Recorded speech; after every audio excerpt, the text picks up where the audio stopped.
আত্মা মানে ভগবানের অংশ, সে কখনো চায় না।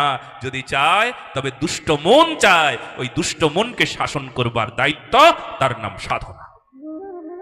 সকলে একসঙ্গে বলো, তার নাম সাধনা। দুষ্ট মনকে শাসন করার নাম সাধনা। দুষ্ট মনকে শাসন করব।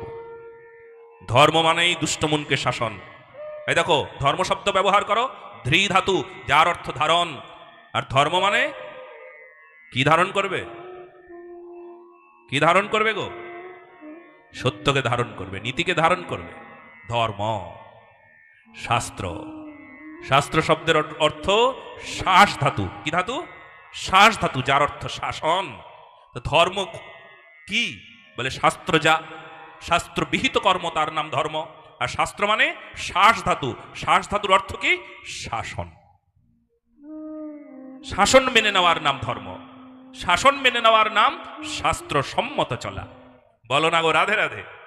এবার শাসন মেনে চলো। শাসন, শাস্ত্র আমাকে শাসন করেছে, এটা করবে না, এটা বলবে না, এটা দেখবে না, এটা শুনবে না, চলো শাসন মেনে চলি, তবে তার নাম শাস্ত্র হবে।